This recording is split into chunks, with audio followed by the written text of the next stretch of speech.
लेकिन वक्त खुद कुछ और ही मंजूर था। एक दिन वास्को डी गामा ने साजिश करके जामोरिन को मारकर उसकी गद्दी छीन ली और खुद कालीकट का राजा बन गया। राजा बनने के बाद उसने राजकोष को लूटना शुरू किया। अब आपको बता दें कि राजकोष उसे कहते हैं जहां पर राज्य भर का खजाना रखा जाता था। आप सभी लोग चौंक जाएंगे कि ये जानकर कि जब वास्को डी गामा पहली बार भारत को लूटकर पुर्तगाल वापस जा रहा था तो उसके पास करीब 7 समुद्री जहाज भर के सोने की अशर्फियां थी। सोने की अशर्फियां यानी कि सोने के बड़े बड़े सिक्के। अगर आप अभी हैरान हुए तो और भी हैरान हो जाएंगे जब ये जानेंगे कि ये दूसरी बार भी भारत आता है और जब दूसरी बार यहां से लूट कर जाने लगता है तो उसके पास करीब 11 से 12 जहाज भर करके सोने की अशर्फियां थी। और जब ये लुटेरा तीसरी बार भारत आता है तो उसके पास करीब 22 जहाज भरकर सोने की अशर्फियां भारत से पुर्तगाल ले जाने लायक हो गए थे। तीन बार भारत को लूटने के बाद इसके अंदर चैन नहीं था इस शख्स के अंदर। ये चौथी बार भी भारत आता है लेकिन रास्ते में किसी और दूसरे लुटेरे ने इसकी हत्या कर दी थी। लेकिन तब तक यूरोप के बाकी देशों को भारत के बारे में पता चल चुका था। वास्को डी गामा के मरने के बाद भी वो लोग भारत आते रहे और लूट मार करते रहे।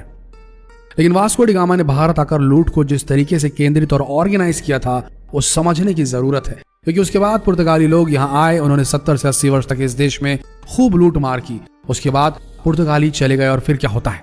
अब आते हैं फ्रांसीसी। फ्रांसीसियों ने भी देश में करीब 70 से 80 साल तक लूट मार की। और उसके बाद आते हैं ड्यूश, और ड्यूश लूट के चले गए। उसके बाद आते हैं हॉलैंड वाले। हॉलैंड वालों ने भी अच्छी खासी लूट मार की। उसके बाद जब वो चले गए तो अंत में आते हैं अंग्रेज। और जैसा कि हमने पहले बताया आपको कि अंग्रेजों का मकसद भारत को लूटना ही नहीं बल्कि भारत पर शासन करना भी था। 24 अगस्त 1608 को व्यापार के उद्देश्य से भारत के सूरत बंदरगाह पर अंग्रेजों का पहला आगमन हुआ था और फिर इन्हें टैक्स ना देना पड़े, इसकी वजह से उन्होंने एक एक करके शहरों पर कब्जा करना शुरू कर दिया। अंग्रेजों के करीब 139 साल लग गए पूरे देश में कब्जा करने के लिए। साल 1757 ये वो साल था जब भारत पूरी तरीके से अंग्रेजों का गुलाम बन चुका था।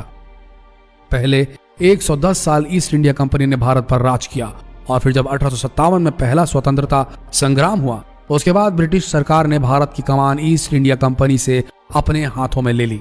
ध्यान दीजिए, 110 साल तक ईस्ट इंडिया कंपनी ने हम पर राज किया और फिर 90 साल तक ब्रिटिश सरकार ने हम पर राज किया।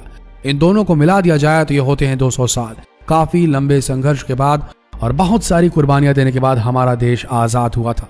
दोस्तों, ये वो सच्चाई है जिसे आज तक आपके सामने बहुत ही कम लोगों ने रखा होगा। आशा करते हैं इस वीडियो से आप सबको कुछ नया जानने को मिला होगा। जितना हो सके इस जानकारी को देश भर में फैलाएं। मिलते हैं अगले दिलचस्प वीडियो में, तब तक के लिए बने रहिए हमारे इस पेज के साथ। धन्यवाद।